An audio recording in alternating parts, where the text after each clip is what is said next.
নদিয়ার কৃষ্ণগঞ্জের কানাইপুরে এক কৃষক জমি লিজ নিয়ে 25 কাঠা গম চাষ করেছিলেন। গতকাল দুপুরে কে বা কারা সেই ফলন্ত গমের জমিতে আগুন দিয়ে সম্পূর্ণ গম পুড়িয়ে দেয়। অসহায় কৃষক ঋণ নিয়ে গম চাষ করেছিলেন।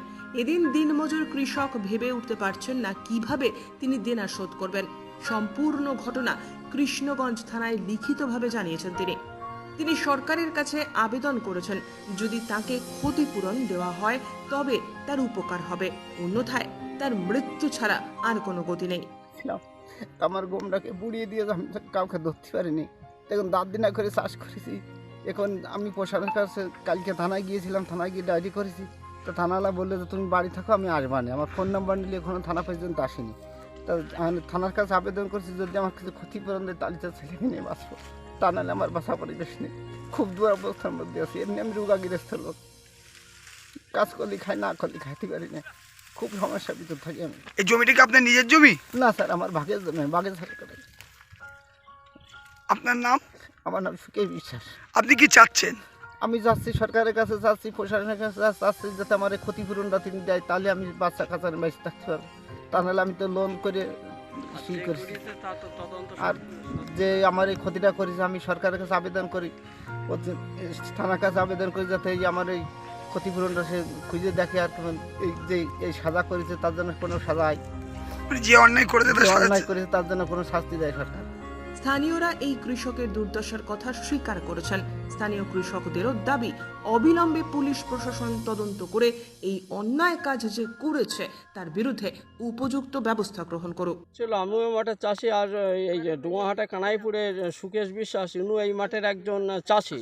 কিন্তু এর গমটাকে গতকাল 11টার সময় কোনো ব্যক্তি পুড়িয়ে দেওয়া হয়েছে। পুড়িয়ে গমটা, পুরো জমিটা আপনারা দেখতে পাচ্ছেন, পুরো জমিটা পুড়িয়ে নষ্ট হয়ে গেছে। কোনো গমের জমিতে বিশেষ কোনো চিহ্ন নেই। 25 কাঠা জমিতে আনুমানিক 25-26 মন গম হইতো এর, কিন্তু সে খুবই দুস্থ মানুষ।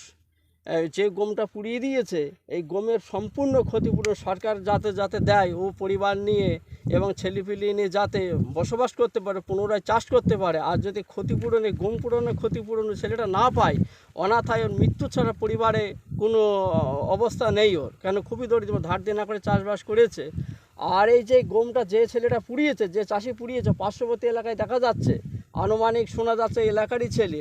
এখন ঘটনা হতে জানা যায়নি, প্রশাসন এবং আপনাদের সহযোগিতায় সেই ছেলেটাকে গ্রেপ্তার করে আইনতভাবে সাজা হোক, যেই করেছে এলাকায় তাকে আইনতভাবে গ্রেপ্তার হোক, এবং গম পোড়ানোর যে ক্ষতিপূরণ হয়েছে এই চাষিকে দেওয়ার আমি জন্য বিশেষ সরকারের কাছে অনুরোধ করছি। আপনার নাম? অনেক কষ্টর পর আমার স্বামীটাও ধরো শরীর খারাপ অবস্থায় চাষ করেছে, দুটো পয়সা জন্য। মেয়ে দুটো হইল জ্ঞান পড়ায়, খুব কষ্ট করে দিন মজুরি খেটে। জনে গেলে পয়সা হয়, না গেলে হয় না। যেদিন জনে যাবে সেদিন ভাত খাবো, যেদিন না যাবো না খাবো। স্যার আমাদের খুব, আমরা গরিব। এই গরিব মানুষের পেটে লাতি দিয়ে টাকা ঠিক হয়নি। যেই পুড়াই দিয়েছে স্যার, খুব কি পুড়িয়ে দিয়েছে? গম পুড়াই দিয়েছে স্যার। আপনারা কি চাচ্ছেন? আমরা এই ক্ষতিপূরণটা চাচ্ছি, নাই বাঁচবো, নাই তো বাঁচতে পারবো না। প্রশাসনের কাছে এই বিচারটাই চাই। থানায় অভিযোগ করেছেন আপনারা? করেছি। থানায় এসেছিল না।